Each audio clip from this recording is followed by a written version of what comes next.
sodaa rabbi irra akka tasa mixii lafatti hin ajjeefneef qubaan lafarra deema jedhe. Namni waa hatee isa jedheen namichi. Namni nama duratti gaarii ta'e erga namarraa gore sodaa rabbi hin qabne akka waan nama saalfatee rabbi irraa saalfatuu dhabeeti. Yoo mana keessallee huccuu dhiitu, yoo waa dalaydu, uffata iyyuu ofirraa hin baastu, uffata silaa namni dalagaan mana keessatti hojjetu hin godhattu. Bari yoo ati hin jirrellee allaattii mukarra jirtu saalfadhee huccuu sattaradhe jette. Addiinu wasat diinan nabii jiddu galeessa. Yoo waan tokko namni tafriixa ta'e ofirratti jabeesse waan biraa dho'isaa jiraa beekaa jedhe. Galmasaar Official. Assalaamu alaykum wa rahmatullahi wa barakaatu. Ilaala namatti gaarii taatee yoo namarraa adda baate nama badaan ta'in gaaromina kee yeroo adda jirtu keessa barbaadi.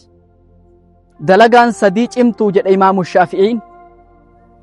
Aljuudu fi qilla, yeroo waa takka hin qabne ufii keetiifuu dhabaadha, ufii arjaadha. Wal khawfu fi khulwa, yeroo namarraa adda baate rabbi eeggatuun, rabbi sodaatuun dalagaa cimtuudha. Wal istiqaamatu calaa minhaja alhaqqi amaama alfitan, mokkorri tokko yoo namatti argame diin irratti sabaata godhatuun dalagaa cimtuudha. Namni nama duratti gaarii ta'e erga namarraa gore sodaa rabbi hin qabne akka waan nama saalfatee rabbi irraa saalfatuu dhabeeti. Dargaggeessa tokkotu intala wahii fuudhee manatti galfate.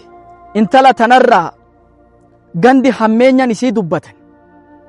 Namichi hin beeyne garuu aga isitti dabalame kaanat caabidatan, ibaadaa keessatti cimtuudha. Yoo inni alarraa dhufu hunda isii sujuuddu, isii salaattu arga.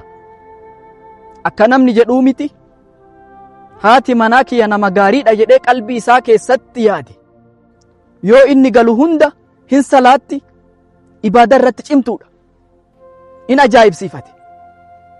Hisdiidhaaf gandi intala hammeenyan dubbata malee isiin nama gaariidha jedhee qalbii keessatti raggahe jedhe. Osoo akkanaan beekuu yoo mana keessallee huccuu dhiitu, yoo waa dalaydu, uffata iyyuu ofirraa hin baastu, uffata silaa namni dalagaan mana keessatti hojjetu hin godhattu, guutuu shaffanattee hijaaba godhattee dalaydi. Mana keessa jirtaa kana ofirraa kaa'ii huccuu laaftuu hin dalagi jedhaan. Bari yoo ati hin jirrellee allaattii mukarra jirtu saalfadhee huccuu sattaradhe jetteen. Mana keessa jirtaa allaattiin ajnabii miti, maal irraa saalfattaa miti. Allaattii ari'ee yeroo hunda allaattii masaalfadhi jetteen. Akka godhu dhabee muka allaattiin gubbaa teettu kana iyyuu muruu qaba jedhe.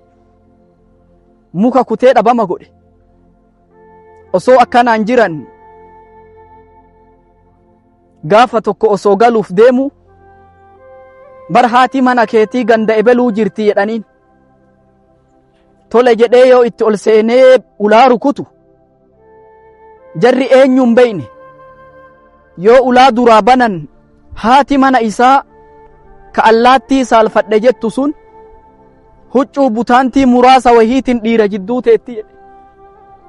Rifadhee waan godhu dhabee dubbatuu dadhabee isillee dhiisee, manallee dhiisee, dalagallee dhiisee ganda sanii bahe jedhe. Rifadhee osoo deemuu famarra calaa qawmin, tuuta tokkorra dhufe jedhe ummata walgahe tokkotti. Ummanni maa walgeettan jennaan warqii mootitu badee nama fuudhe wallaalanii ummanni walgahee kanaaf aalama gaafatu jiran jedhaniin. Atillee erga dhuftee dabalami jedhan ummatatti. Ganda yaasanii warqii irra barbaadaniin dhaban. Nama wahiitu qubaan deema. Sheeka jedhaniin nama gorsa, hamturraa nama dhoorga, haqa namaa deebisa, rabbi sodaadhaa jedhee nama ajaja. Sila ka qubaan deemu kun, suuta lafa ejjataa deemu kun eenyuun ni jennaani? bar nama sheekaati, bar nama gaariitti nama ajaju, sodaa rabbi irra akka tasa mixii lafatti hin ajjeefneef qubaan lafarra deema jedhe. Namni waa hatee isa jedheen namichi. Astagfirullah. Akkami akkana jetta namni waa hatee isa maa jetta nama sheekaati. Nama gandi guutuun jalaa dhagahu. Akkami akkana jetta cal jedhaniin. Isumatu waa hatee jedhe. Dubbiin jara dhibdee ajaa'ibanii sheeka erga bir'aan namaa isinitti seente. Isinillee sakatta'amuu qabdan jedhan zannii namaa qulqulleessuuf. Sheeka yoo huccuu isaa akkanatti bitaa mirga qabanii ilaalan warqiin dhabamte isa jala jirti. Ummanni guutuun rifatee nama sheekaa nama gaariitti nu ajaju, nama hamturraa nu dhoorgu akkamitti warqii hatee jedhan ummanni fudhatuu dide ajaa'ibanii. Abuu ati akkamitti beeyte jedhaniin. Akkamitti beeytee jedhanii gaafatan. Namni tokko waan tokko keessatti yoo tafriixa ta'ee daangaa dabarse waan biraa dhoysaa jiraa beekaa jedhe. Addiinu wasat diinan nabii jiddu galeessa. Walan yushadda addiina ahadun alayhi illaa galaba. Namni tokko ofirratti jabeessee wanni sun isa injifatu malee na fedha rasuulli. Addiinu buniyat ala taysiiri la tacsiir. Laafina irratti ijaaramte. Yoo waan tokko namni tafriixa ta'e ofirratti jabeesse waan biraa dhoysaa jiraa beekaa jedhe. Wassalaamu alaykum wa rahmatullahi wa barakaatuh.